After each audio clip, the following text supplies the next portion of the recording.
jour s'est levé sur le pays. Mesdames, Messieurs, nous sommes heureux de vous retrouver sur votre matinale Nopiden pour vous accompagner dans le réveil matinal.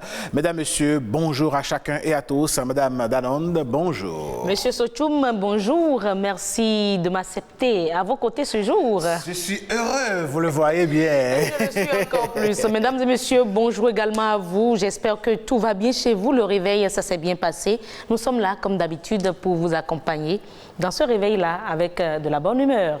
Absolument, de la bonne humeur, de la bonne musique, mesdames, messieurs, et surtout en parlant de musique, vous n'êtes pas sans savoir qu'il y a la légende Vivi l'International qui a réussi, comme on le dit, a répondu à l'appel du Seigneur. Et donc, ce matin, nous allons lui rendre hommage, qu'on le veuille ou pas. Madame Danone, elle aura été, disons, un instrument de paix à travers ses chansons. Et je pense que les téléspectateurs savent très bien de quoi il est question quand on parle de paix avec Vivi l'International. Nous sommes dans le mois de février, le mois où la conférence nationale en 90 a mis le Bénin sur orbite. Tout à fait. Voyez-vous? Le 16 février, précisément. Et elle est même décédée la veille. La veille, voilà. C'est un peu prémonitoire tout ça. Alors, pour lui rendre hommage, mesdames, messieurs, nous allons donc vous faire redécouvrir le titre de Kolidji de Vivi l'International. C'est tellement après les merveilles du Bénin. Ah ouais, pourquoi pas. Je suis toujours pressé d'écouter de la musique. N'est-ce pas? D'accord, ok. Nous sommes samedi, ça se comprend. Ça va être après les merveilles du Bénin.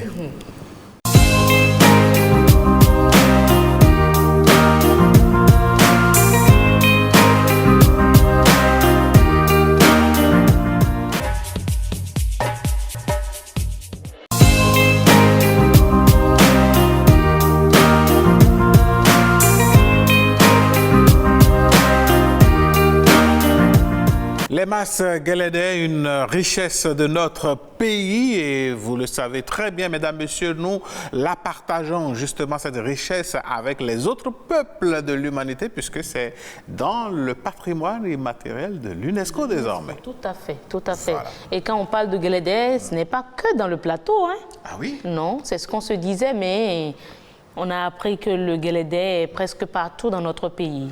Ah ouais, donc c'est une culture qui fait son expansion vers les autres peuples, je dirais vers les autres parents du pays. D'accord. Alors, Madame Danonde, après les masques Guélédé, on va retrouver notre humoriste, pour ne pas dire nos humoristes de ce matin. Voici Instant Humour.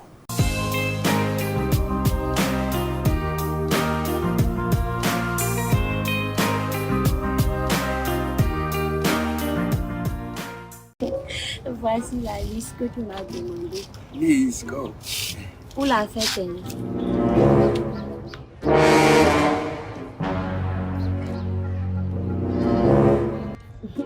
C'est quoi? Tout ça là. Aïe. Comment ça? Comment à quoi des feux toi tu veux écrire? C'est quoi? C'est quoi tout ces ravitaillements tu veux faire? Mais ça, c'est les préalables. Les autres sont à la maison, je vais amener ça après. C'est Ah. parce que je n'ai pas eu le temps. D'accord. Il reste encore qui veut venir. Oui. Il n'est pas de problème. Tu sais, moi j'ai d'eau dans l'argent. C'est la même là, c'est petit. Oh mon bébé, je Oui. viens. Ah, Non, oui. bébé, moi, c'est toi, tu es fort, tu as l'argent. Il n'est pas de problème. Ça là même c'est petit. D'accord. Si c'est pour l'argent, là, il ne faut pas avoir peur. Tu comprends? Oui, chérie. Je vais vite partir même parce que je dois vite faire le course là. Eh, j'oubliais. Il y a aussi la liste de maman et papa. C'est d'autres? Non, j'ai tort. Oh, d'accord. En tout cas, je m'en parle. Ok, j'ai. D'accord. Un pied en haut, un pied en bas. Tu connais. Ouais. Ça va? Ça va pas, hein. D'accord. C'est pas les enfants là. Quel enfant? Les femmes que j'ai trouvées maintenant. D'accord. Oh, elle veut ruiner mon carrière. Là, elle veut me vider. Il faut regarder, toi, il faut regarder. Tout ça là. Tout. Hey! À cause d'une seule chose. C'est d'autres? J'ai pas compris. Je demande, elle dit que c'est pas fini et qu'elle reste pour papa avec maman à la maison et veut amener encore. C'est quoi ça? Pourquoi? Mais c'est pas un problème. J'ai une solution pour toi, c'est pas un problème. Ni où là. Je te jure.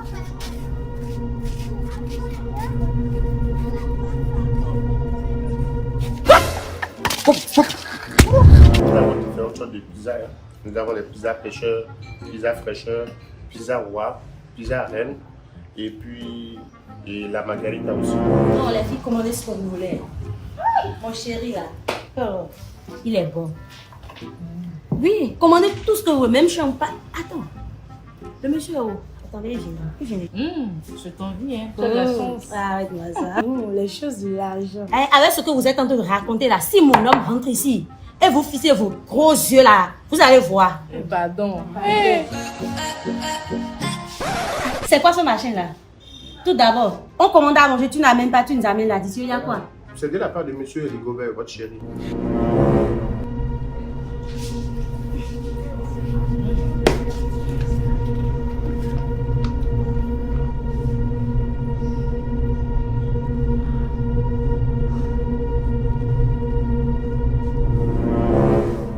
Voici votre mouton. C'est quoi ça? Oui, madame. Il est où? Il est parti depuis déjà. Mais qu'est-ce qui se passe? Madame, je vous sers toujours les 4 pizzas. Oh non! Si tu sais les pizzas, tu vas manger ça toi-même et tu vas payer la facture. Imbécile. C'est les pizzas.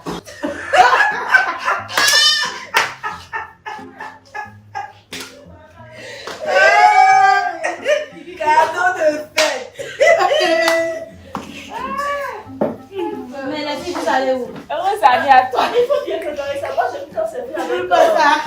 Il faut que ce soit Je dis à toi si tu me laisses. Je vais faire ça, je vais passer les choses. Vous m'avez laissé.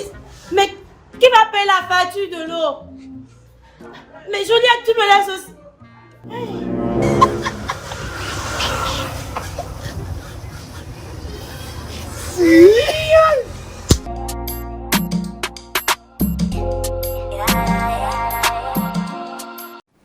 Après l'humour, mesdames, messieurs, nous allons retrouver justement la bonne musique. Oui, on vous l'avait dit, hein, on va rendre hommage ce matin à Vivi l'International, une icône de la musique béninoise que l'on ne présente plus, un instrument de paix. Ça va être avec le titre éponyme Ndokolidi. Ndokolidi, vraiment. Je dirais que c'est le titre qui a ramolli les ardeurs des politiciens béninois. Ah, mais franchement. N'est-ce pas? Allez, mesdames, messieurs, on redécouvre à travers le clip du jour.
Mesdames, Messieurs, c'était la Vivi, l'international que l'on ne présente plus et vous l'avez bien remarqué. Hein. Tout ce que nous on peut souhaiter ici aujourd'hui sur ce plateau, c'est que les autorités de la culture de notre pays arrêtent d'honorer les artistes de leur... Enfin, à titre posthume, une fois décédé. Le à faire sa part. Ça, absolument. Tout Je à me fait. rappelle en 2018, comme si c'était hier. J'étais d'ailleurs sur la une. Oui. On avait préparé l'émission ensemble. C'était très C'était émouvant. quelle émission déjà? C'était l'émission On le célèbre. Ah ben oui, C'était donc on l'a 90 déjà minutes, célébré. Absolument. 90 minutes de prestation. On est rentré dans sa vie, c'était avec Serge Ayaka à l'animation. J'étais chargé de production.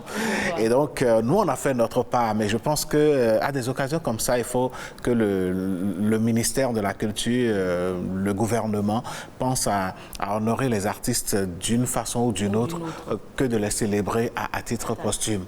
Voilà, quand on dit ça, les gens disent mais non, de leur vivant, ils font quand même des concerts, ils vendent des disques, qu'est-ce qu'ils ont fait avec leur argent et tout.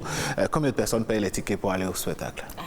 Voilà un peu des questions qu'on doit se Je poser. pense quand même, pour les informations obtenues à la télévision, je crois Vivi a été décorée. Absolument, absolument. Oui. Mais bon, allez, de toutes les façons, ce sont des pistes. Ce n'est pas l'heure hein, Voilà. pour pleurer. Les filles, les beaux-fils et autres, la famille, plus de pleurs. Hein. Réjouissez-vous, elle est allée se reposer tout simplement. Ah ouais, ça c'est le langage enfin, je dirais commun. Beaucoup de courage, mesdames, messieurs. Et ce dont nous allons parler ce matin, il faudra du courage pour le faire. Ah ben. Il faudra une sacrée dose de courage et d'honnêteté pour le faire. De quoi allons-nous parler? On va en discuter juste après le jingle.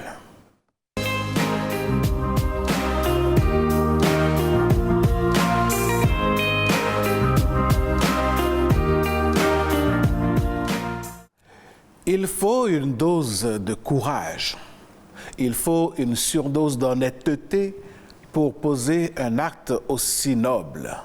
Mesdames, Messieurs, un de nos compatriotes a ramassé 14 millions et puis informé que le propriétaire recherche son argent, il est allé les rendre. Pour les uns, il a fait le con. Pour d'autres, c'est une attitude noble à encourager.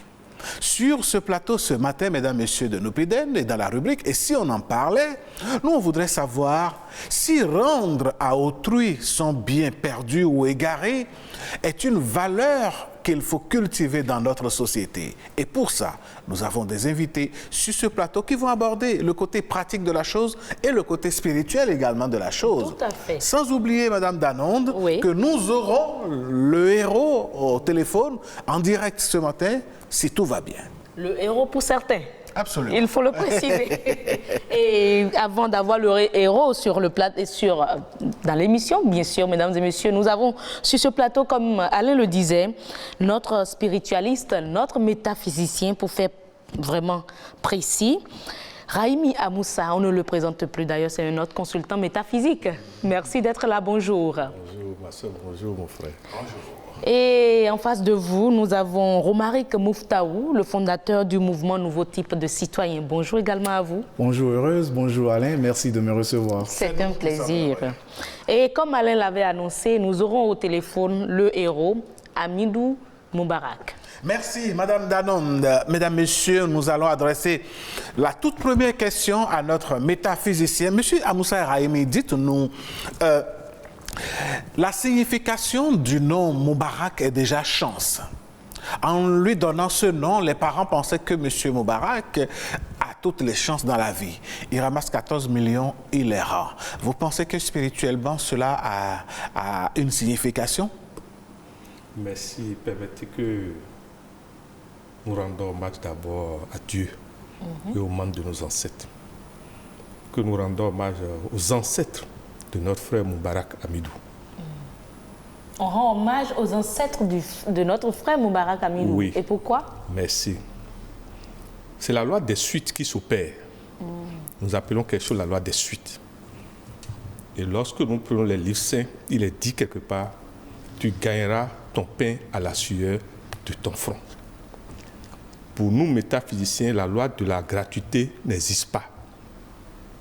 Le gratuit n'existe pas. Ah. Tout a une cause. Et qui n'a pas créé de cause et qui veut avoir des effets est un voleur, un brigand. Il faut le dire clairement. C'est pour vous dire quoi? Les sources de l'acte posé par notre frère, on ne peut les retrouver que dans sa famille. Ah bon? Si vous cherchez maintenant, vous verrez qu'il y a des personnages nobles dans cette famille. Allez chercher. Pas forcément vivant. Il est au téléphone, nous allons peut-être le faire intervenir dans la discussion déjà. Bonjour monsieur. Oui, bonjour. C'est pas m'appeler dans 5 minutes, je vais aller à côté de lui maintenant. D'accord, ok. On vous rappelle. On vous rappelle dans 5 minutes, alors, le temps pour vous d'aller à côté de Moubarak. On va préciser à nos amis téléspectateurs que nous aurons, je dirais, un collaborateur, un interprète à côté de Moubarak, lui-même ne comprenant pas trop français. Son frère va nous aider à lui poser des questions et pourra nous donner des réponses. Tout à fait.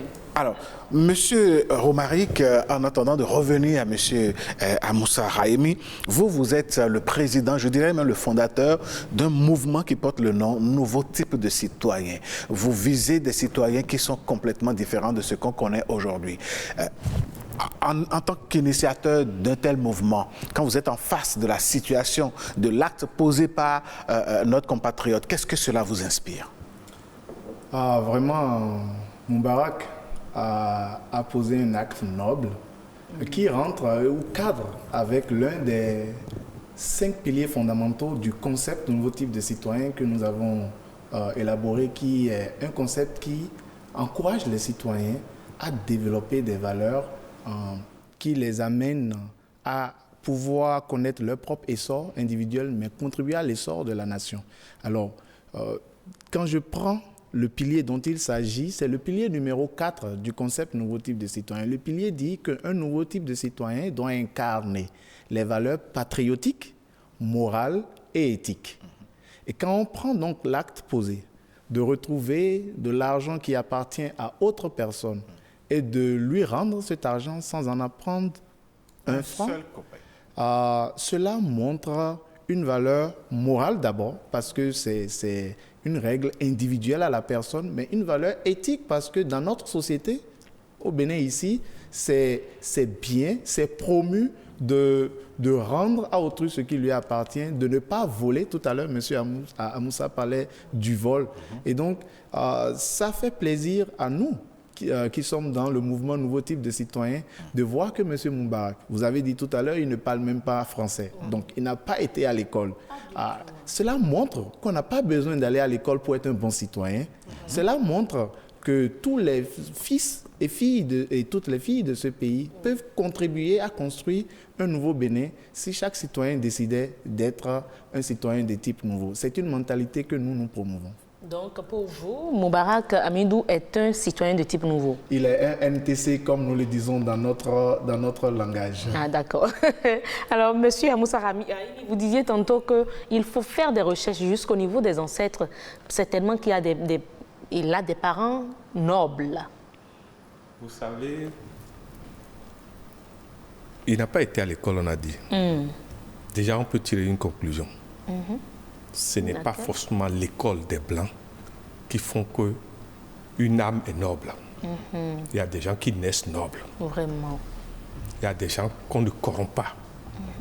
Vous avez des femmes, excusez-moi, il y a de ces femmes, vous ne pouvez pas les corrompre par quoi que ce soit pour dire qu'elles vont tomber dans l'infidélité. Parce qu'elles partagent et incarnent des valeurs. C'est de l'incarnation de la chose. Point.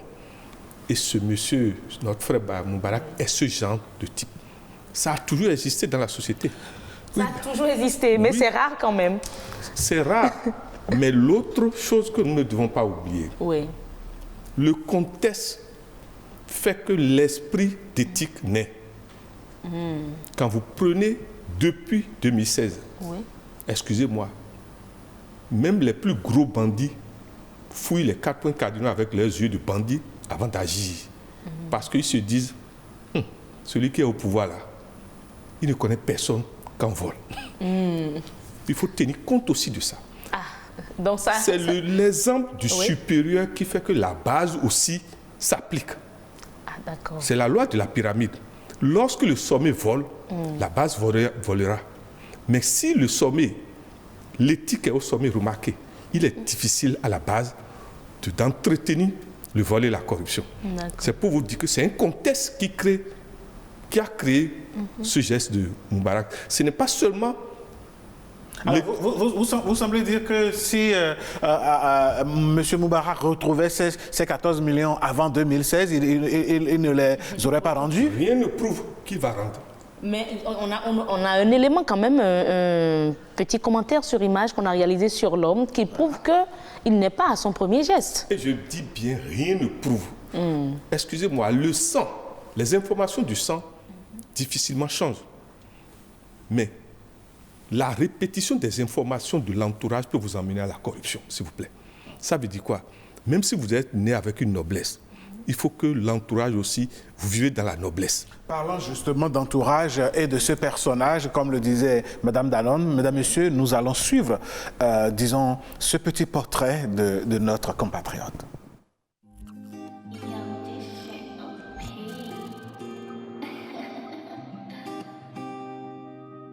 Il fait la une des journaux et des réseaux sociaux. Il est au centre de toutes les discussions. Certains saluent son intégrité, mais pour d'autres, Baraka Hamidou a raté sa chance d'être riche. Mais qui est en réalité Baraka Hamidou? À l'état civil, il s'appelle Moubarak Hamidou.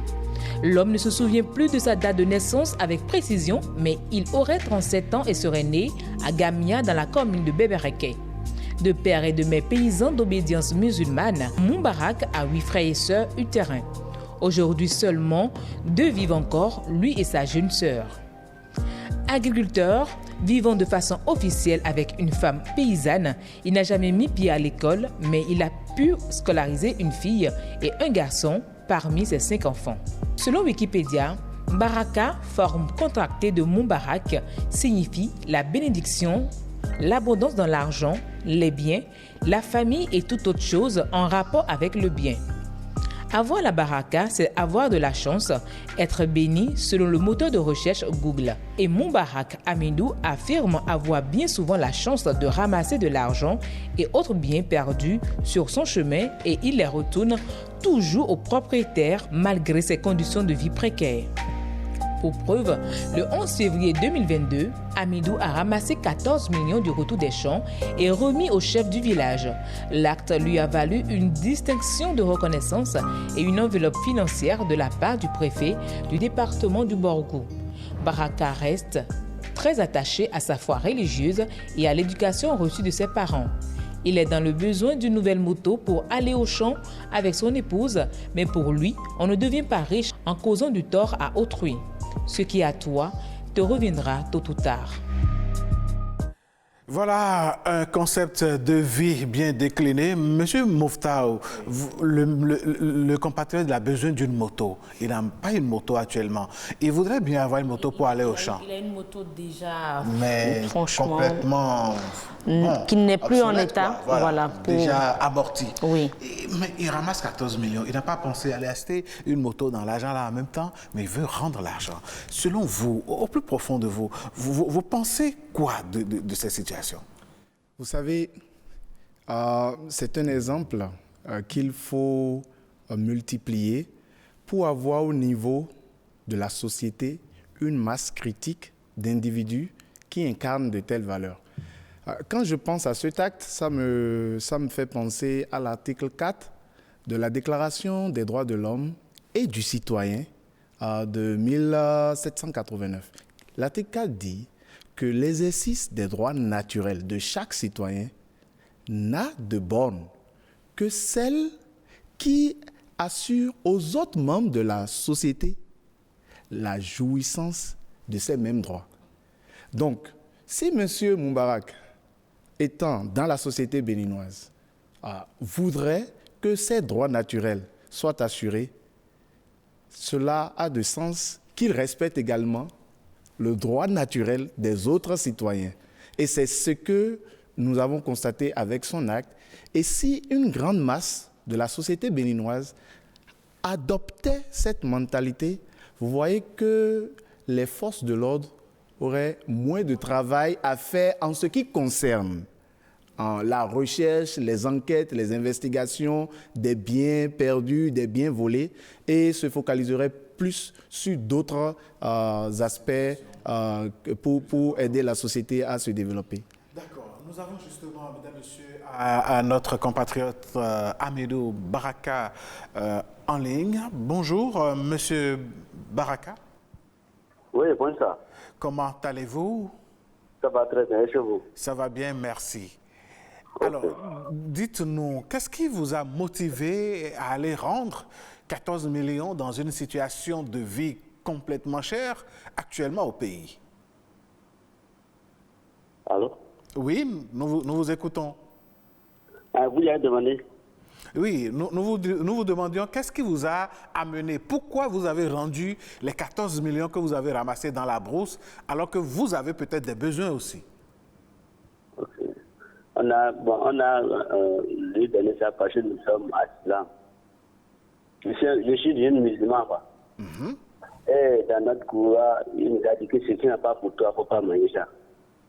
Le Coran dit ce qui n'est pas pour toi, il ne faut pas manger ça. Il ne faut pas manger ça. Voilà. Et c'est pourquoi vous avez... donc c'est plutôt une raison, disons un fondement religieux qui vous a amené à rendre l'argent. C'est ça, je viens de dire. Ils ont dit que ce qui n'est pas pour toi, il ne faut pas manger. Sinon, demain, si, là, au cas que tu es mort, Dieu va te punir pour ça. C'est un ça. Deuxièmement, notre parent nous a appris que faut pas prendre ce qui n'est pas pour toi. On nous a déjà précis.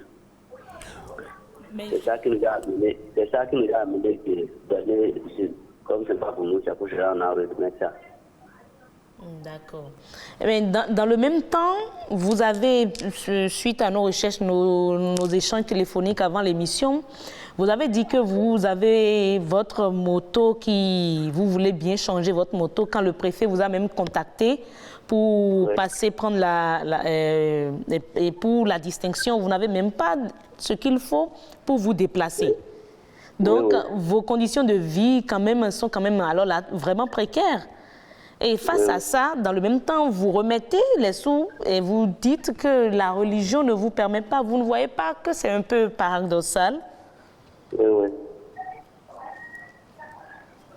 Monsieur Moubarak? Oui. Vous êtes toujours en ligne, hein? Oui, je vous écoute. En fait, Madame Danonde demandait, mais vous avez besoin d'argent. Même pour venir chez le préfet pour la décoration, vous n'aviez pas les moyens de transport. Oui. Mais comment, dans une telle situation, juste se fondant sur ce que le Coran dit, vous rendez ce pactole? Bon, c'est comme ça on nous a appris depuis notre enfance, quoi. Que au cas qu'on a ramassé l'argent, soit si on a ramassé la chose de quelqu'un, de faire tout pour le remettre, quoi. Donc c'est d'abord depuis l'éducation, depuis l'enfance qu'on vous a inculqué ça? Oui, c'est ça. D'accord. Je pense que, je ne sais pas si c'est... Est-ce que c'est Moubarak même qui est là où vous faites déjà la traduction directement ou c'est son frère en fait? C'est son frère qui est en train de traduire. D'accord. Lui-même, il est à côté. D'accord. C'est vrai qu'il ne s'exprime pas bien en français, mais est-ce qu'il peut nous dire déjà comment est-ce que la famille, déjà les parents, les amis ont accueilli et son acte, ont pris son acte? D'accord, je vais le donner. Il y avait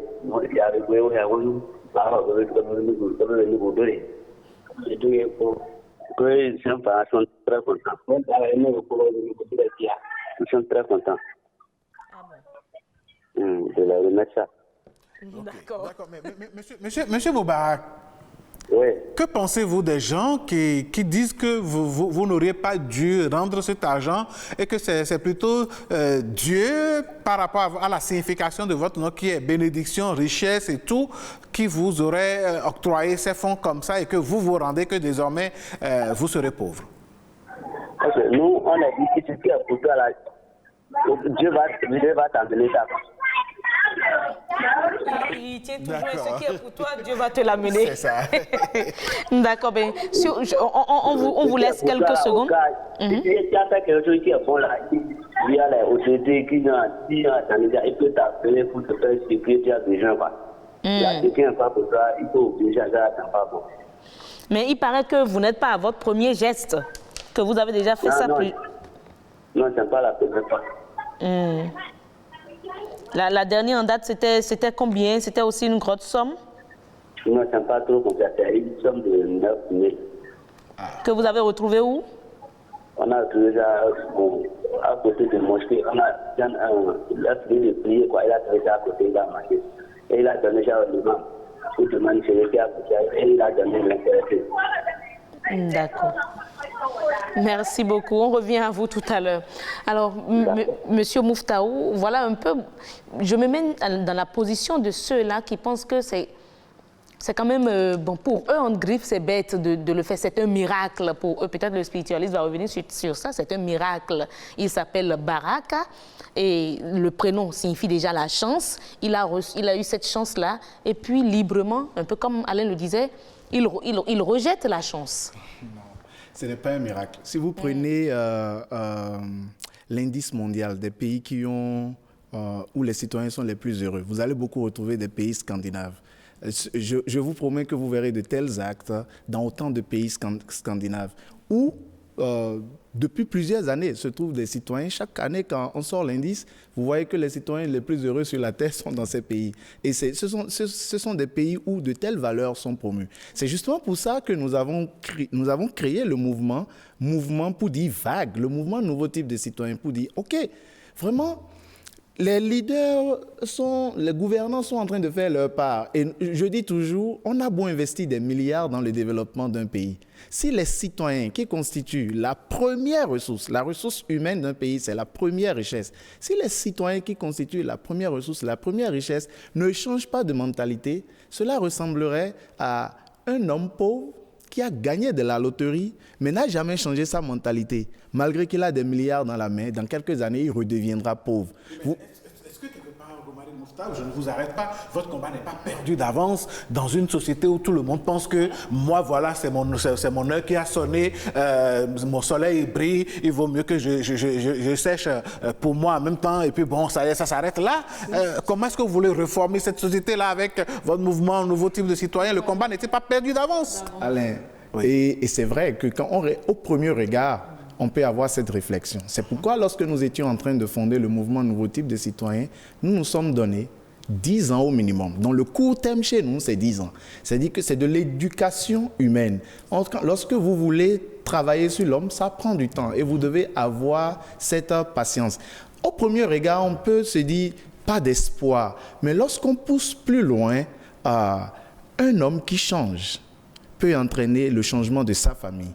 Une famille qui change peut entraîner le changement du voisinage. Un voisinage qui change entraînera le changement dans le quartier et un quartier qui change entraînera le changement dans l'arrondissement et après dans la commune et de la commune au département, du département au pays. Nous n'avons pas besoin d'être pressés. Je voulais préciser. Oui, allez-y.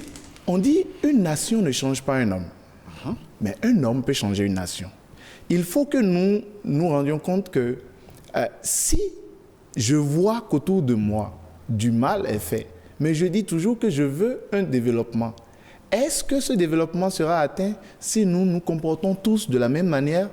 Alors, et si moi je fais ma part, si moi j'adopte le comportement qu'il faut, même si les autres ne changent pas, le petit changement que moi je peux faire à mon niveau et le petit changement que l'autre aussi fera à son niveau, lorsque nous allons faire la somme des changements et dans le temps, l'heure également sonnera où nous aurons une certaine masse critique. Donc, tout de suite, en regardant la manière dont notre société peut-être évolue, l'on peut se dire « Waouh, quel est ce geste que cet homme a posé ?»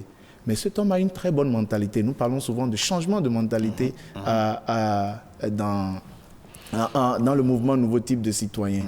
Il a la maîtrise de soi. Devant 14 millions, alors qu'il a besoin d'une nouvelle moto, il a pu se maîtriser. Il a ce qu'on appelle la réflexion profonde.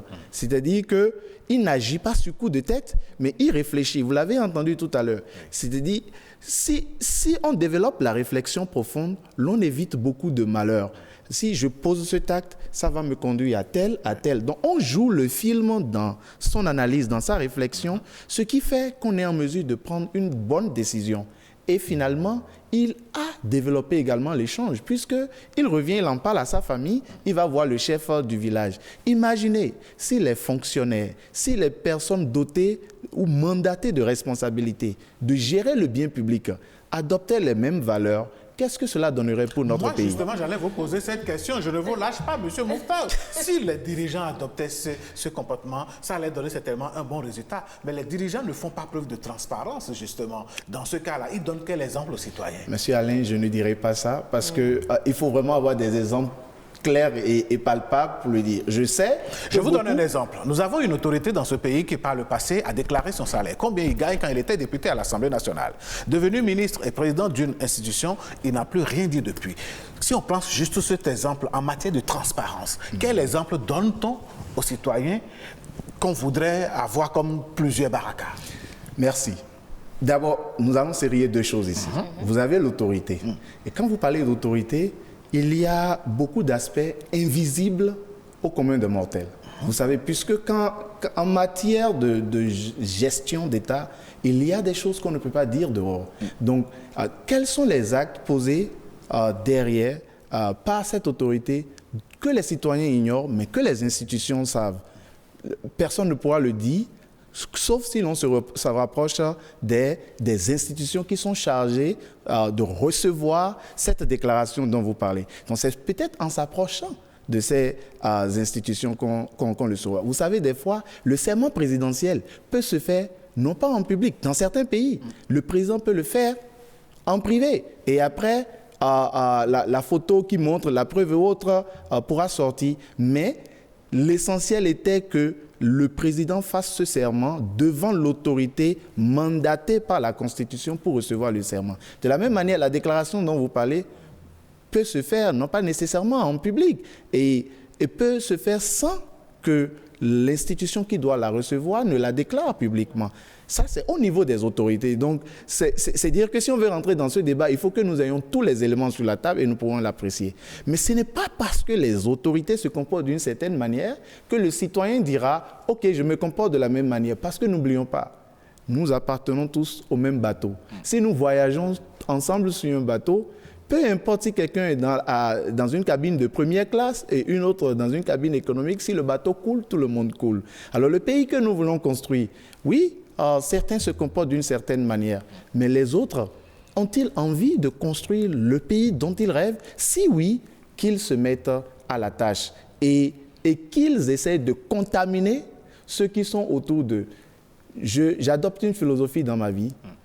Ce que je peux impacter, je me concentre d'abord sur ça. Lorsque j'ai fini de faire ça, je regarde quoi d'autre je peux impacter. Mais je ne cherche pas à aller impacter ce que je ne peux pas impacter. Donc, le changement que nous pouvons créer à notre niveau, commençons par créer ça. Si ma rue est sale, je peux balayer ma rue. Je ne peux peut-être pas balayer toutes les rues du quartier, mais je peux balayer ma rue. Et si je commence par balayer ma rue, peut-être, même si on m'insulte et on m'insulte, c'est la consistance. Si je le fais une fois et j'abandonne, je n'enseigne rien. Mais si je fais de manière consistante, alors je commence par créer de l'impact sur les autres citoyens. D'accord. Je veux quand même bien vous demander quelle est votre réaction. Le mouvement existe, on ne parle pas du mouvement ici réellement, mais ce mouvement existe depuis quelques années, 2 ou 3 ans. Mais Baraka a fait ce geste. Il y a eu, je ne dirais pas une tollée, mais il y a la majorité de réactions qu'il y a eu, c'est que le peuple béninois est contre, si on peut le dire ainsi. Quelques-uns sont pour.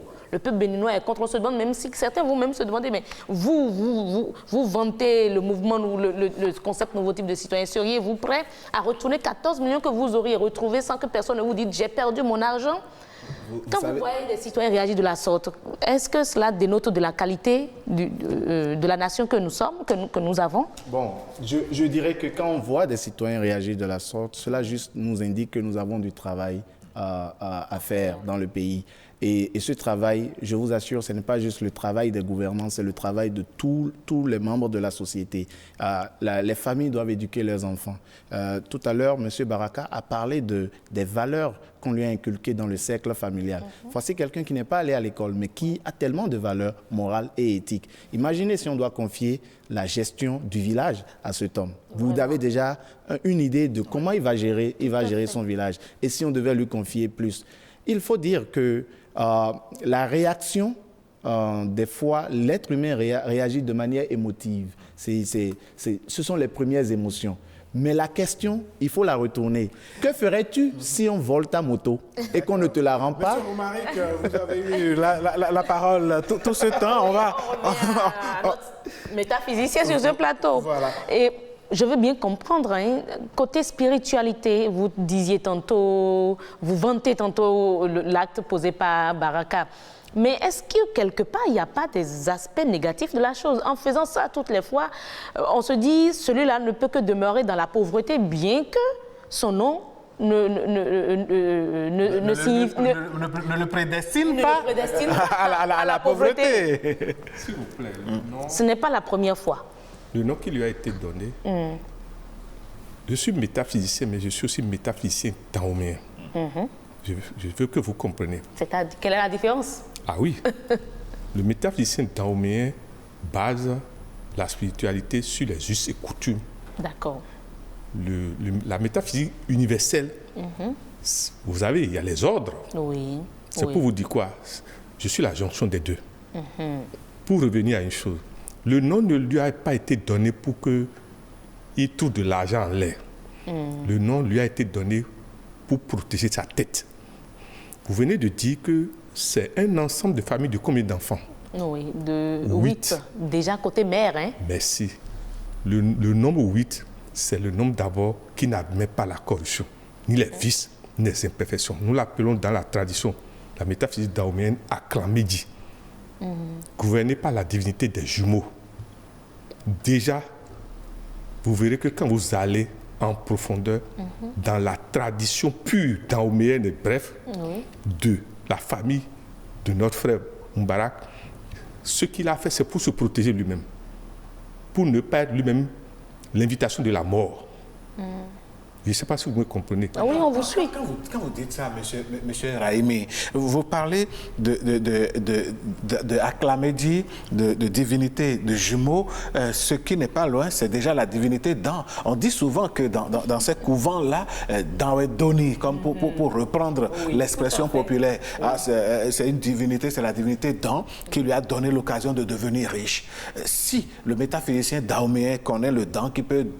Enfin, que les téléspectateurs m'excusent un peu de parler de cette façon-là. Si c'est le don qui lui a donné cette richesse-là, finalement, il rejette le don ou il fait quoi?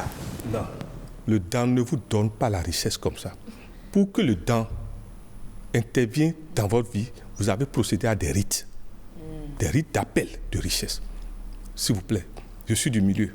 On n'attire pas ces choses sans rite. Quand on dit tout de go, dans un doni, c'est un faux truc. Ça ne veut rien dire. Non, je vous en prie. D'accord. Vous avez beaucoup de gens que vous voyez qui vendent bien, mais à côté, l'autre ne vend rien. Vous ne savez pas tout ce qu'il fait, savon de chance, tout, etc. Vous ne savez pas. Tout ce que chacun de nous garde comme mystère et secret, on ne peut pas vous le dire. Mais pour le métaphysicien, l'acte posé par notre frère Moubarak, c'est un contexte qui a créé ça. D'abord, remarquez, quand on va trop à l'école, notre esprit devient un esprit corrupteur et bandit. Ah, mais là... remarquez cela. C'est discutable, monsieur. Les intellectuels ne seront pas d'accord avec vous. S'il vous plaît, remarquez déjà que nous sommes... S'il vous plaît, nous sommes dans une société pratiquement où l'éducation, c'est comme si c'est le gaï, c'est-à-dire le zigzag. Al Capone n'était pas allé à l'université non plus. S'il vous plaît, laissez-moi ce qui se passe aujourd'hui dans nos sociétés avec le gaï, c'est-à-dire le deux zigzags là, et on a les moyens, de gros moyens. Mais le problème, c'est quoi? Notre frère Moubarak a été éduqué dans un contexte où il vit la loi du karma, la loi du choc en retour. C'est-à-dire ses frères et ceux qu'il a perdus, il a conscience de ça et se pose la question. est-ce que si moi-même je fais la corruption par rapport à cet argent, quel serait mon avenir, mon devenir et le devenir de ma famille? Il s'est posé des questions métaphysiques, s'il vous plaît. C'est plutôt là qu'il faut l'apprécier. C'est-à-dire, il s'est posé des questions de suivi et des questions de la loi des suites. Et si je gardais cet argent, qu'est-ce qui adviendrait de moi et de ma suite? Vu que j'ai des frères et des sœurs qui sont déjà partis. 600 environ. Qu'est-ce qui a fait qu'ils sont partis? Quel enseignement le fait qu'ils sont partis leur a laissé comme marque indélébile dans l'être? Et deuxièmement, il dit qu'il est musulman. Je peux vous dire, en tant que musulman, moi aussi, que on peut tout dire. Si vraiment quelqu'un a été éduqué dans la tradition saine de l'islam, il ne peut pas garder cet argent. Je suis musulman, il ne peut pas. Il ne peut pas. L'islam n'admet pas ça. D'accord. Mais maintenant, monsieur Raimi, voici une bonne attitude, voici un comportement noble. Comment allons-nous continuer par cultiver et inculquer ces valeurs, bien cette valeur d'honnêteté au reste des citoyens? D'abord, nous vous remercions. C'est d'abord ce que vous faites déjà. Et je remercie mon frère Mouftaou pour ce qu'ils ont initié depuis quelques années. Mais nous devons surtout rendre grâce aux ancêtres de Moubarak et à ses parents, surtout père et mère, et son contexte de vie actuel. Je dis contexte de vie, la maison dans laquelle il vit, l'entourage. Ça veut dire quoi? Nous devons aussi rendre hommage à son délégué, aux habitants qui sont dans son quartier, parce que ce n'est pas le milieu géographique. Merci. Le contexte cette communauté noté. Nous ne devons pas seulement remercier nos frères, nous devons remercier la communauté là. Et comme a dit mon frère, vous savez, quand les piles se joignent, l'ampérage augmente. Maintenant, nous avons la chance, on a un chef d'État qui lutte contre la corruption. Moubarak est en train de dire subtilement à notre chef de l'État, continue. Vous n'êtes pas son porte-parole. Non, on n'est pas sûr qu'il ait dit ça, M. Raimi. Il ne faut peut-être pas lui faire dire des choses qu'il n'a pas dit. Vous ne me comprenez pas. D'accord. Fais une analyse en tant que métaphysicien. L'acte qu'il a posé, dans les raisons pour lesquelles il a rendu l'argent, il y a le fait qu'on a un chef d'État qui lutte contre la corruption. Il s'est dit peut-être, et si je gardais avec ce monsieur qui fouille partout, et si on découvrait l'argent après? Vous n'avez pas pensé à ça? Parce que forcément, ceux-là vont peut-être déclarer cette perte-là. Mais on peut poser la question autrement. Mais si on cherchait la source des 14 millions de ce propriétaire-là, de celui-là qui est le propriétaire des 14 millions, si on cherchait la source dans une région où il y a quand même des tumultes actuellement, on pourrait chercher, non? C'est pour ça que je vous parle de contexte. Je proposerais même qu'on recentre le débat. D'accord. Voilà, qu'on recentre le débat. Ce qui nous retient ici. Qu'on ne veut pas, c'est le contexte qui détermine l'éthique. D'accord. Et je veux quand même savoir, ceux-là qui ont déjà une fois retrouvé des biens et n'ont pas remis, est-ce que spirituellement, ça agit sur leur vie? Oui. Par la loi qui voudrait que, s'il vous plaît, madame, vous creusez un trou. Quand vous creusez un trou, du sable remonte, non? Vous mettez quelque chose dans le trou. Vous verrez qu'à 100%, le sable que vous avez sorti ne peut plus rentrer entièrement. Ça veut dire quoi? Tu t'es mis un bagage qui t'attend. C'est ce qu'on appelle la loi du karma. Excusez-moi, la gratuité n'existe pas. L'argent dont vous n'avez pas travaillé et souffert pour l'avoir, méfiez-vous de ça. On le dit souvent, ça quand bien mal acquis ne profite pas. Excusez-moi, les drames que vous voyez, les épreuves que chacun de nous vit, les handicaps que certains, qu'on observe sur certains, ou que certains naissent avec, la loi du karma l'explique et dit que vous ne savez pas les causes qui ont créé ça. D'accord. Alors, mesdames, messieurs, vous êtes nombreux à nous suivre sur le forum WhatsApp de l'émission Nopiden et nous allons livrer vos messages. Le premier nous vient de Kadnel Atiogbe, Kadnel Yannick Atiogbe qui dit bonjour et merci pour ce débat. Moi, je ne trouve qu'une seule chose, le respect ou connaissance des lois de la nature. On ne peut pas pérenniser une telle attitude avec notre génération actuelle. Seul Dieu pourra quelque chose, surtout qu'aujourd'hui, on oublie même l'existence de ce dernier. Dieu aujourd'hui est devenu l'argent. Il y a plusieurs bénéfices à un tel acte.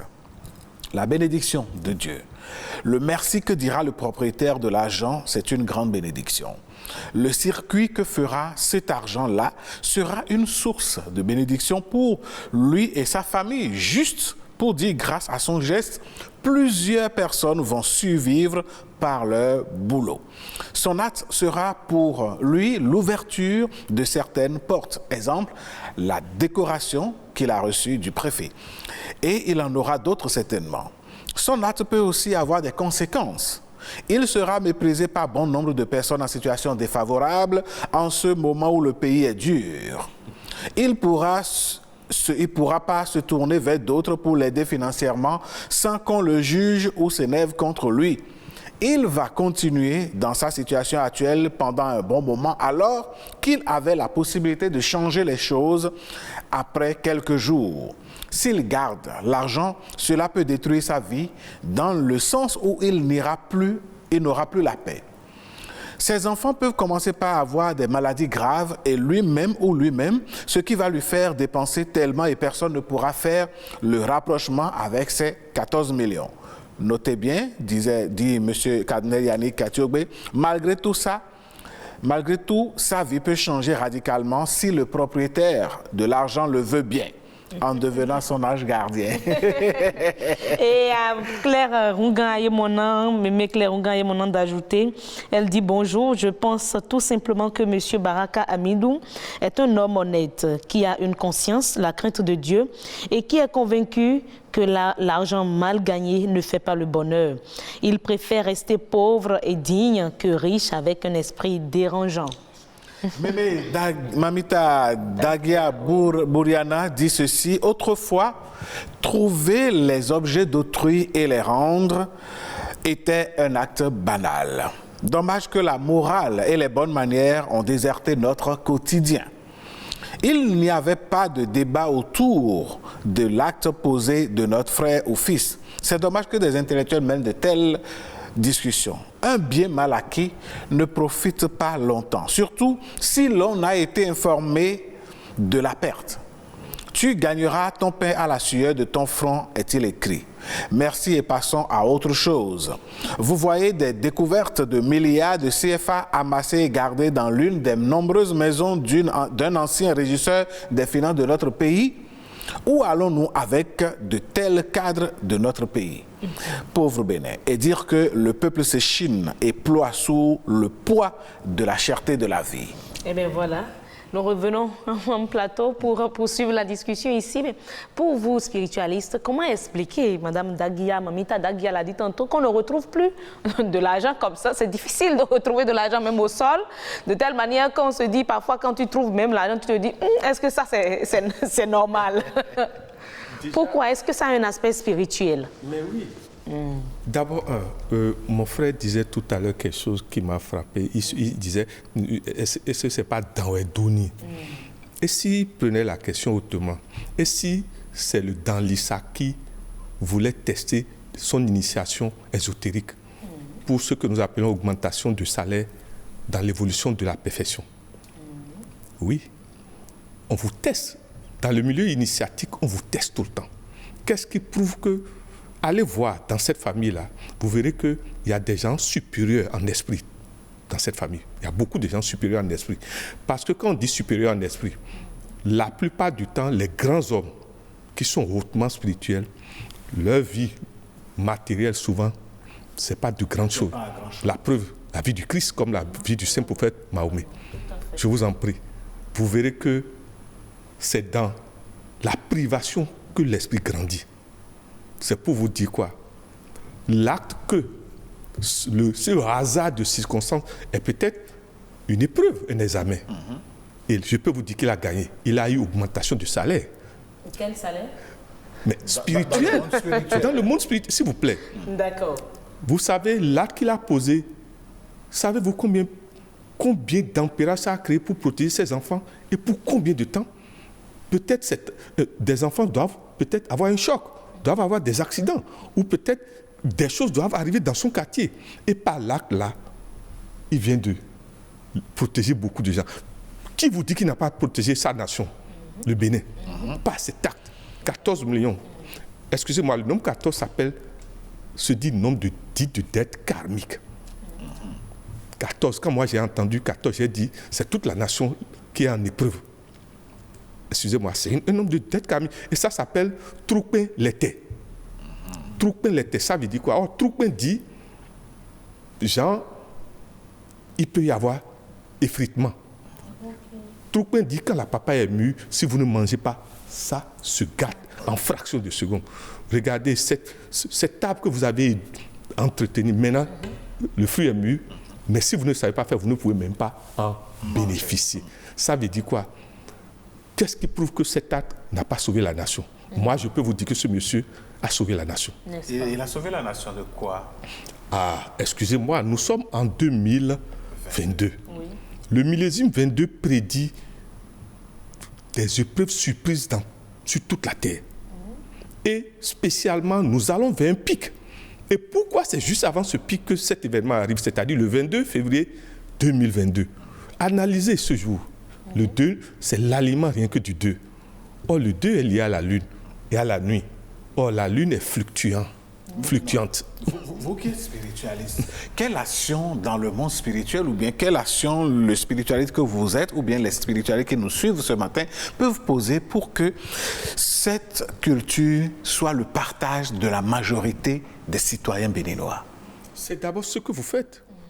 Moi, j'aurais aimé que vous nous accordiez un temps d'antenne pour que nous transmettons la connaissance. Et c'est ce que fait mon frère déjà, qu'on leur donne le temps d'antenne parce que si vous n'éduquez pas, pourquoi vous voulez punir? Je rappelle que le nouveau type de citoyen a une émission qui passe sur la une, animée d'ailleurs par Madame Danonde, pour retrouver les valeurs que nous avons tendance à perdre. Merci, c'est ce qu'il faut faire. Il faut transmettre la connaissance avant de dire qu'on veut punir. Vous savez, cet acte que notre frère Moubarak a posé relève et nous demande d'enseigner sur deux réalités. La réincarnation et les notions de karma. La réincarnation et les notions de karma. Nous pensons que la plupart de nos jeunes pensent aujourd'hui que tout finit. La vie là, bon, et on veut vivre à 100 vitesses et puis c'est fini. Ils oublient que tout est suite. Guézo a vécu dans ce pays. Il a transmis le pouvoir à Glélé. Glélé a transmis le pouvoir à Béanzin. Et ainsi de suite. Aujourd'hui, le docteur Thomas Boni, il y a une autre illustre grand frère, a transmis le pouvoir au président Talon. C'est pour vous dire quoi? Si vous voulez juger l'évolution aujourd'hui, la qualité d'évolution de Patrice Talon, vous êtes obligé de tenir compte de ce que le docteur Thomas Boni a fait. D'accord. Parce que c'est la loi des suites. Des suites. Voilà. Nous sommes d'accord avec vous. Mesdames, Messieurs, notre confrère Oseni nous amène à savoir si de tels actes ont eu lieu par le passé dans d'autres contrées de notre pays. Et surtout, il nous retrace ici un tout petit peu les valeurs qui caractérisent notre cher compatriote. On va le suivre dans ce petit élément. Amidou Baraka est un modèle d'intégrité, mais il n'est pas le premier Béninois à s'illustrer dans le respect du bien d'autrui. En 2017 déjà, Soulé Aliou, connu sous le nom Abaté Abembereke, trouve sur son chemin une somme de 735 000 francs CFA. Le jeune revendeur d'essence décide de retourner la somme à son propriétaire, Moïse Biosiki, chauffeur de profession. L'Afrique connaît d'autres cas similaires. Au Libéria, Emmanuel Tolou, âgé de 18 ans, retrouve plus de 28 millions de francs CFA. Faramineux, pour le jeune conducteur de taxi-moto, est suffisant pour son bonheur, n'est-ce pas? Pourtant, l'honnête garçon choisit de rendre le magot à sa propriétaire, une femme d'affaires au nord-est de Libéria. Le président libérien a honoré Emmanuel en lui offrant une somme de $10 000, une bourse d'études et 2 nouvelles motos. Le bienfait n'est jamais perdu. Merci beaucoup à vous, cher Oseni. Nous allons faire pratiquement un dernier tour de table pour amorcer la descente lors de ce débat. Monsieur Romaric Mouftao, cultiver l'honnêteté, cultiver les valeurs qui nous rendent plus humains, c'est entre autres les objectifs de votre mouvement. Et vous êtes aux anges d'avoir un compatriote comme ça qui s'allie. Je veux même savoir, je ne vous arrête pas. Que fait-il? Qu'avez-vous fait ou qu'est-ce que vous voulez faire de celui-là? Nous avons déjà envoyé nos coordinateurs de zone qui sont dans la zone de Sinandé et Parakou aller lui rendre visite et lui donner une distinction de la part du mouvement Nouveau Type de Citoyens. C'est vrai, nous n'avons pas la puissance de l'État comme le préfet l'a fait, mais le plus important, c'était de témoigner à ce citoyen du caractère noble de son acte et l'encourager à aller dans ce sens. Autre chose que nous souhaitons faire, c'est quand même faire une vidéo sur lui et l'utiliser dans toutes les formations, les sensibilisations que nous faisons.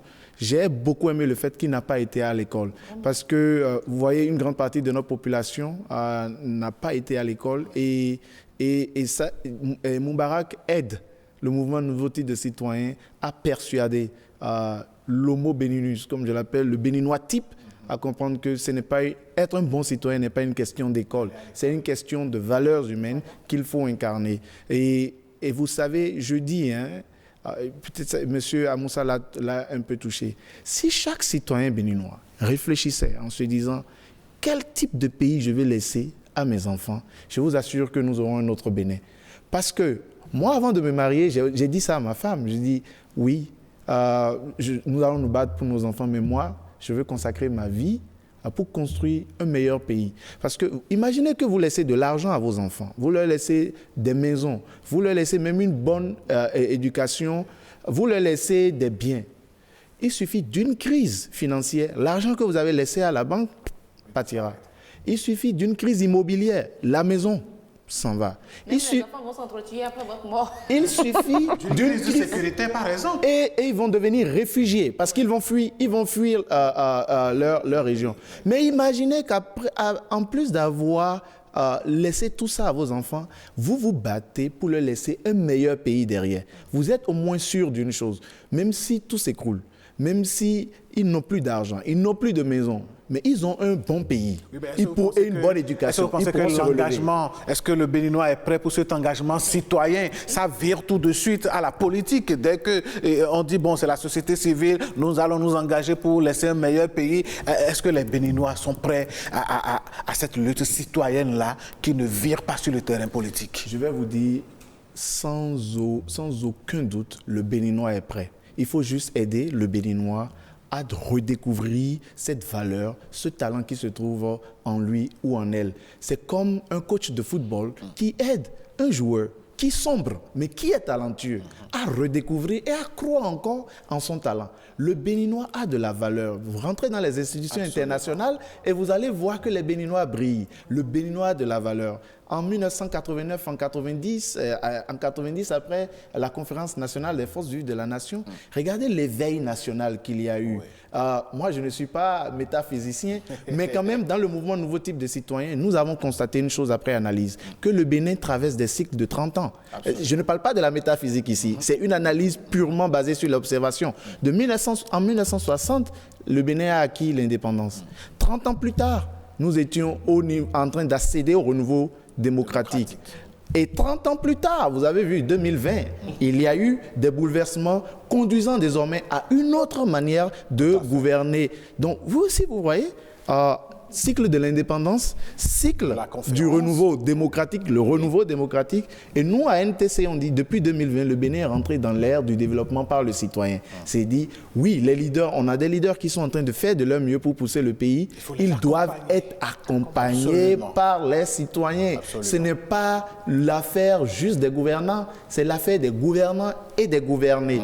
Et le Béninois est prêt. Aidons le Béninois à redécouvrir plutôt cette valeur qui se trouve à l'intérieur de nous tous, non pas seulement de Moubarak, et puis travaillons tous à cultiver ça, même si certains nous disent « tu as tort ». bientôt, ils vont se retrouver à la traîne parce qu'une masse critique dira nous sommes tous des nouveaux types de citoyens. Absolument. Le développement de notre pays, ça commence par nous. Allez, mesdames, messieurs, ce que nous allons voir tout de suite, c'est bel et bien us et coutumes. Et aujourd'hui, ce sont nos parents, les Adja, qui nous accueillent. On parlera de veuvage en pays Adja. Eh oui, on va certainement prendre une courte pause où vous n'en avez pas besoin. Moi, si. On prend une pause? Oui. D'accord, je vous l'accorde. Merci beaucoup. On prend une pause, mesdames, messieurs, et puis on revient.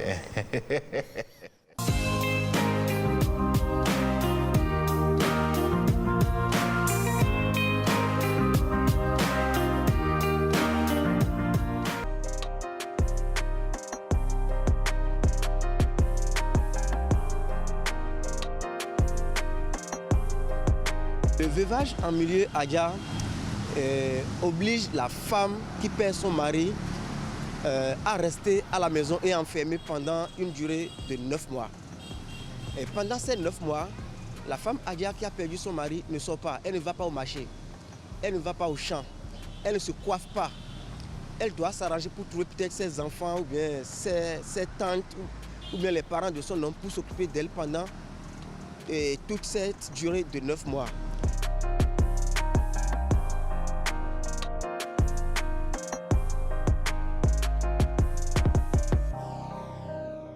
Alors, il faut que cette femme continue à exprimer l'amour, l'attachement qu'elle a à son mari, qu'elle porte à son mari, même au-delà de la mort. Donc, c'est une manière pour la femme Adja de montrer qu'elle continue à aimer son mari après même sa mort.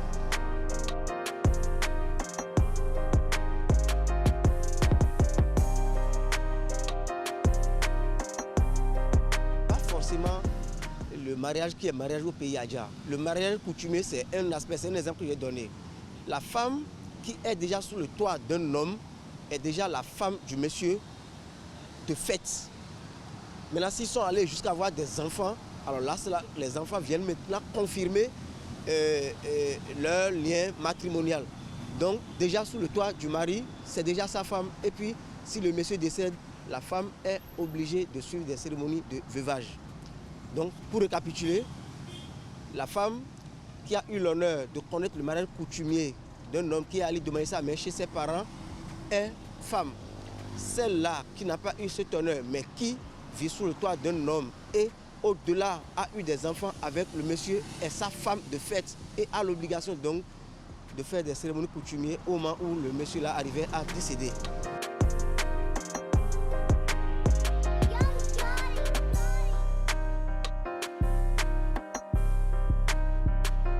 Aujourd'hui que les femmes ont commencé par travailler, surtout en milieu Adja, il y a cette exemption de veuvage où après le décès, après les cérémonies, les toutes premières cérémonies, la femme peut demander une exemption de veuvage. On consulte l'oracle et tout ça là, et puis elle reprend son boulot au bout de quelques jours, de quelques semaines d'absence, ou bien de quelques semaines d'absence de son boulot, elle peut reprendre.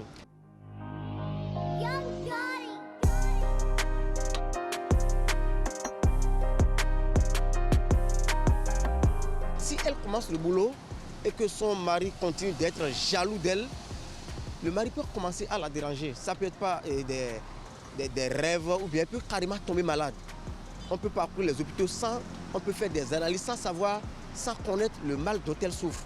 Alors là, on retourne en milieu Adja pour aller consulter. Après consultation, on peut révéler que c'est son mari qui est décidé, qui continue d'être jaloux d'elle et exige que cette femme connaisse la cérémonie de veuvage là. Donc elle est obligée de revenir faire le veuvage de 9 mois. Autrement, ça sera compliqué pour elle de retrouver sa pleine forme, sa pleine santé.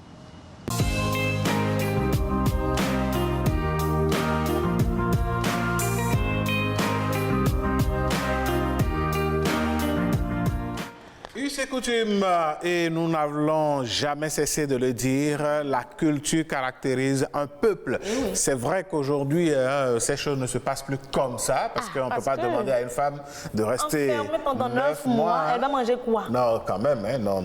Je pense qu'aujourd'hui, les choses se sont allégées davantage, beaucoup plus, pour permettre l'épanouissement de la femme. On ne peut pas célébrer un mort pendant 9 mois, non. Et elle doit continuer par montrer à la société l'amour qu'elle porte pour ce mari-là, même après sa mort. Je suis d'accord, mais vous voyez, c'est un peu les pesanteurs culturelles. C'est le poids de la société, de la tradition, de la culture, sauf que à la rencontre de la culture moderne, je vais dire, les choses se sont atténuées. C'est vrai qu'une veuve, il y a toujours des rituels, des cérémonies qu'il faut faire pour d'abord la protéger aussi, mais ça ne dure plus aussi longtemps. Je me rappelle quand, dans le cadre d'une thématique de nos Pinden, j'avais appelé une invitée qui avait perdu son mari. Moi, j'avoue que, bon, dans le feu de l'action, j'ai oublié déjà qu'elle devait être en période de veuvage. Elle a dit, oh non, malheureusement, je suis en période de veuvage et je ne peux pas traverser. Je crois qu'il y a une distance qu'elle ne doit pas dépasser. Voilà, qu'elle ne doit pas parcourir au-delà de sa maison. Vraiment. Ce sont nos richesses culturelles. Allez, mesdames, messieurs, nous allons passer à la capture matinale pour découvrir ce qui se cache derrière.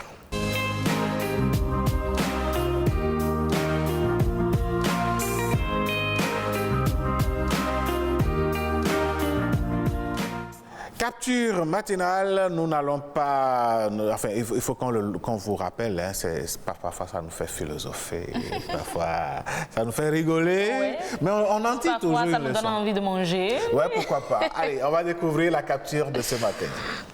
Ah ben voilà. Et on c'est mange. vous qui avez raison. Et on mange.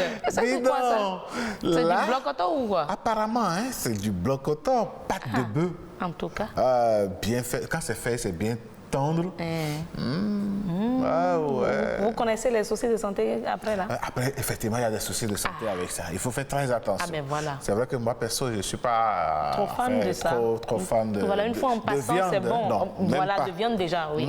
De viande déjà. Mais au moins une fois en passant, un bon week-end. L'organisme aussi a besoin de ça. Voilà, un bon dîner le soir. Bon, je ne suis pas diététicien non plus, mais je pense que c'est déjà bien de rappeler.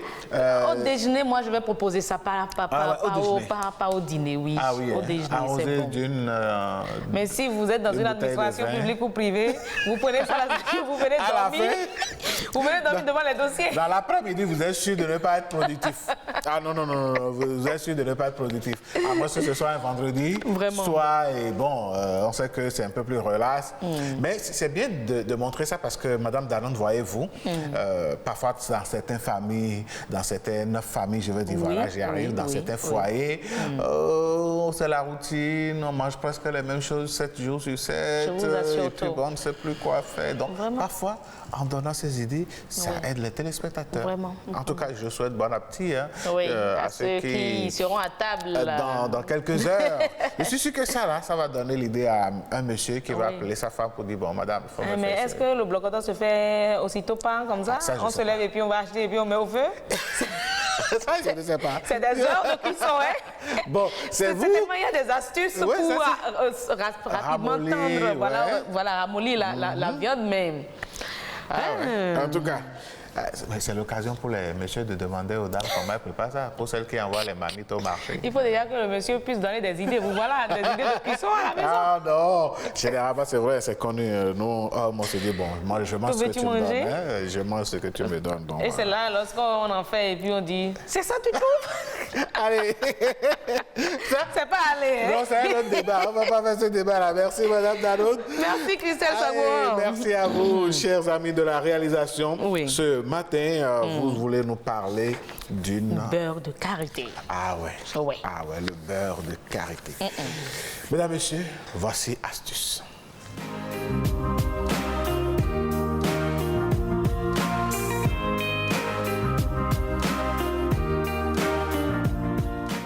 Le beurre de karité est prisé dans l'industrie cosmétique, mais aussi alimentaire, ça il faut le dire. Bien sûr. Quelles sont les astuces qu'on peut avoir avec le beurre de karité? Oui, ça va être avec Madame Dano. Bien sûr, et on va rester dans l'industrie cosmétique pour parler du beurre de karité. Oui. Et avant de parler des astuces, je vais proposer des idées à nos dames pour se faire sa crème anti-rides maison. Ah oui? Crème anti-rides. Oui. Très efficace avec pour le beurre de karité. toujours jeune et Ah ben fraîche.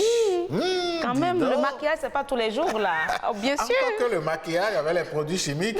Bon. Ça, il faut même après démaquillage passer ces produits-là pour toujours voilà, ça vieillit la peau. Alors, on y va tout de suite. La crème anti-rides que nous vous proposons, il faut avoir déjà comme ingrédient du beurre de karité. Oui. Déjà bio, vivement qu'on en trouve. Non raffiné, donc un truc que nos mères vendent déjà au bord des voies. Nous avons besoin également de l'huile de coco. Nous avons besoin de quelques gouttes d'huile essentielle. Aujourd'hui, on en trouve sur le marché. Oui, il y a des boutiques qui en fabriquent, même il y a même des productrices d'huile essentielle. Disons au Bénin ici. Et là, de citronnelle, huile de lavande. De lavande, tellement d'huile, même du chayo. Ou du chayo. Ils font tout pour en sortir quand même l'huile essentielle. Ça sent tellement bon. Vraiment. Mais ici, précisément, on va utiliser l'huile essentielle d'oliban.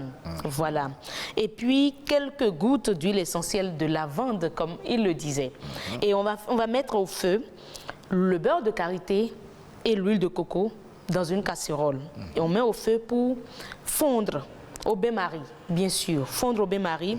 Et puis, on retire du feu, on laisse refroidir pendant une trentaine de minutes. Et on ajoute ensuite l'huile essentielle. Et on mélange. Pour faire plus rapide, au lieu de laisser reposer pendant 30 minutes, vous mettez ça au congélateur. Là, ça va refroidir plus rapidement. Pendant 20 minutes et vous ressortez. Vous ressortez si vous êtes une femme moderne. À la cuisine, vous avez votre batteuse électrique.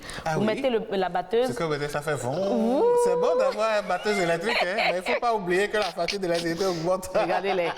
Mesdames et messieurs, quand vous avez ces choses-là, si vous prenez une part dans la facture électrique, vous êtes à l'aise. Ah, Madame Dano, je suis d'accord avec vous. Et alors, vous utilisez votre batteuse électrique pour fouetter le mélange. Et là, vous fouettez de telle manière à obtenir une belle texture onctueuse. Et juste après ça, vous mettez le tout dans un bocal en verre. Ah, pas en plastique? Non, pas en plastique. Dans un bocal en verre. Et puis, c'est fini, le tour est joué. Rides disparaît tranquillement. Tranquillement, ou on va essayer d'atténuer, ou on va prévenir. Ok. Oui, tout à fait. C'est important de prendre soin de sa peau. Bien sûr. Ah oui, il faut prendre soin de son corps. Et oui, tout à fait. C'est le seul endroit où vous allez habiter obligatoirement. Ah oui. Et maintenant, parlons des astuces de façon précise. Où est-ce que ou comment peut-on utiliser, quelles sont les différentes manières d'utiliser le beurre de karité? Il faut dire déjà que le beurre de karité, en l'utilisant, ça hydrate la peau en profondeur. Nous avons des produits hydratants. Mais pourquoi ne pas acheter son beurre de karité avec 50 plantes naturelles? Et là, Madame Dano, je pense que vous avez raison, parce que parfois les gens regardent sur les étalages de nos bonnes dames, de nos parents qui vendent ce beurre de karité. Ils se disent, oh, c'est avec la texture, est-ce que c'est pas ça? Non, c'est ça même qui est l'original. L'original. Voilà. Franchement, c'est l'original. Et le beurre de karité également, on a dit tantôt que ça vous permet d'hydrater le visage, tout le corps, naturellement et en profondeur, mais ça vous permet également de réparer les lèvres gercées. Très souvent, en période d'amentan, on le dit. Les huiles et autres, mais si vous prenez votre beurre de karité, vous passez beaucoup. Encore plus efficace. Je vous assure tout.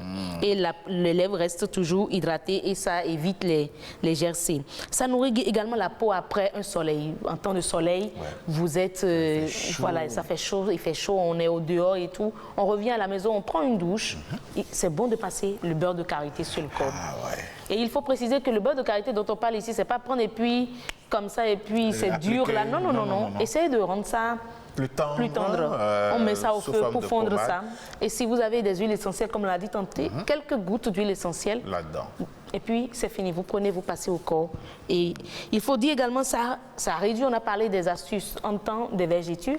Le beurre de karité évite et réduit les vergetures. Il suffit juste de bien l'utiliser pendant et après la grossesse, par exemple.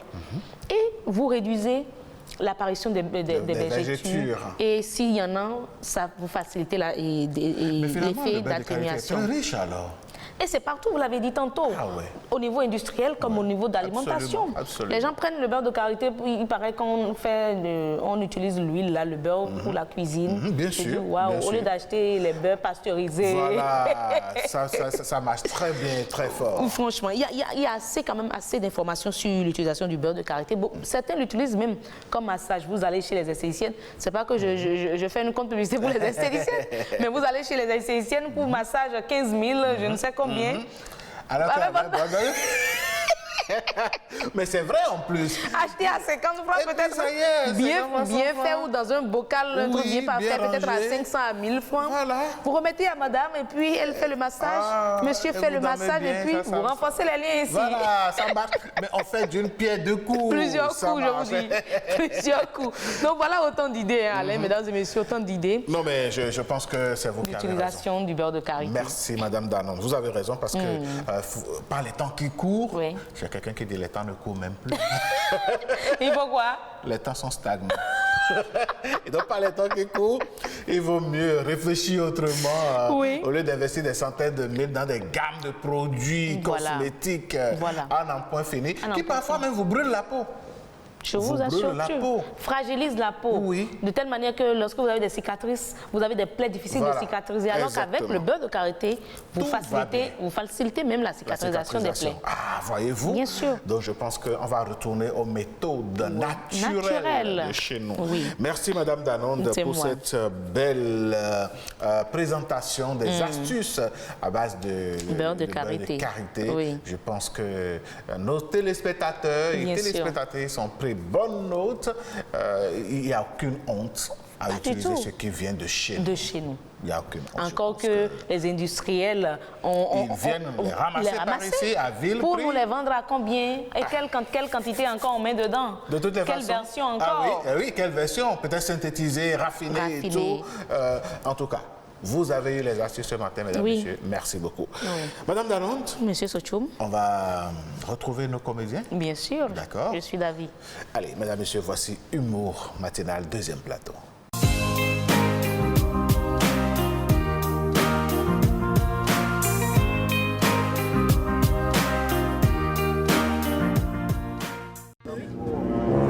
Pour la servir. C'est vrai, tu as vu, c'est dans les pieds, je vois ça comme ça. Tous les gens là, ils ont faim comme ça. Ils ne mangent pas à la maison. Je vais te gérer.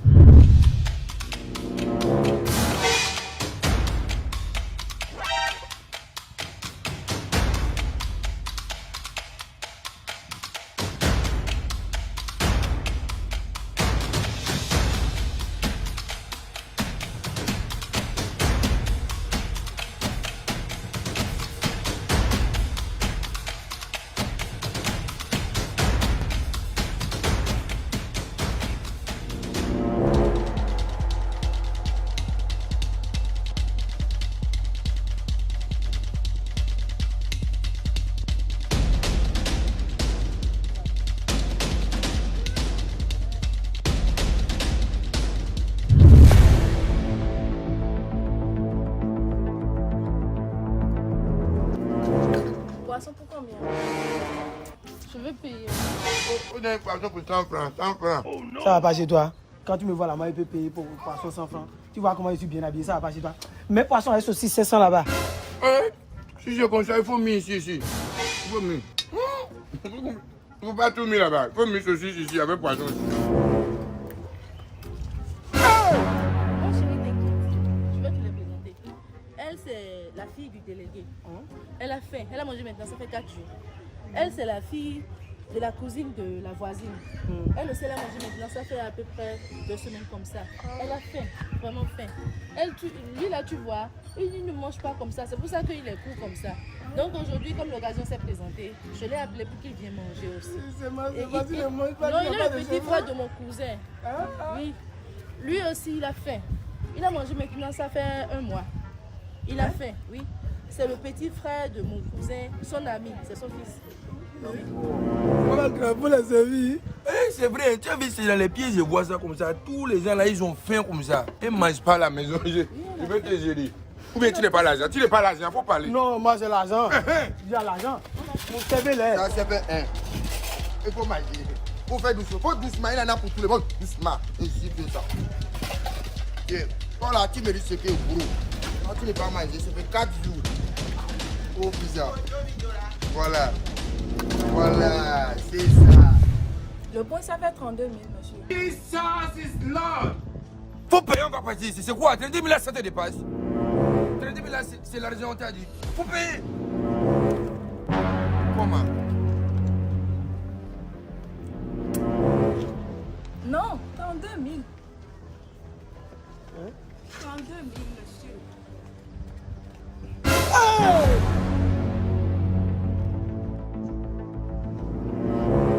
Oh, Toto, c'est quoi ça là? Toto, c'est le diable, hein? Why are you running? Why are you running? C'est quoi ça là?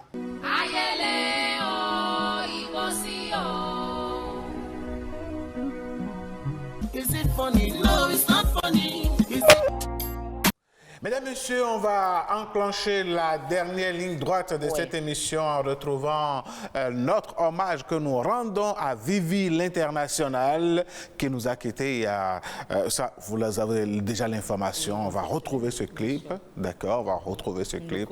Ndokolidji, un clip éponyme, une chanson qui aura, comme nous l'avons dit, calmé, rabaissé les ardeurs des politiciens qui étaient prêts à mettre ce pays en et même Vivi l'a dit, même l'ardeur du feu général Mathieu Kérékou. Absolument. Il faut voir dans ce clip-là, il faut lire, il faut voir les émotions sur le visage du général. Vraiment. Oui, il a beaucoup apporté pour ce pays et je pense qu'il a donné la main aux artistes pour accompagner le mouvement. Vraiment. Et je pense que la jeune génération devrait prendre exemple au lieu de chanter des choses frivoles, des choses qui ne marchent pas. Il faut laisser son impact culturel. Et je vous assure tout. Vivement que ces jeunes-là qui voient aujourd'hui tout ce qu'on dit de Vivi l'International. On a les témoignages dans les réseaux sociaux, mais pas de témoignages décevants. Ça, c'est vrai. Pas du tout d'elle.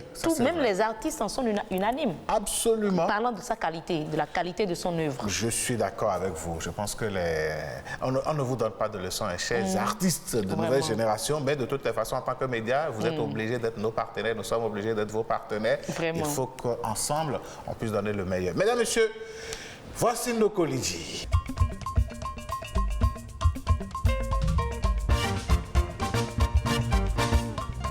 Ndokolidji, bodo viveweme, aoma uwe. Ola Ndokolidji, bodo vivewe, aobeluta. Ndokolidji, bodo vivewe, aoma uwe.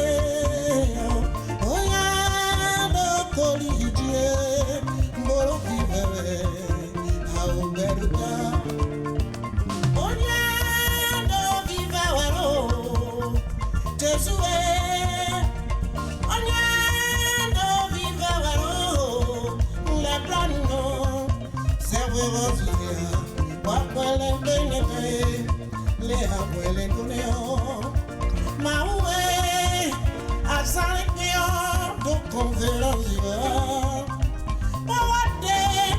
Seigneur de Souza, Banapane, Baka, Antaku, Konyaniola, Mawe, Kokolono, Jesue, Aquasoda, Ode, Pewawatu.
Mesdames, Messieurs, c'est la fin de votre émission Nopiden, du moins pour ce numéro de ce matin.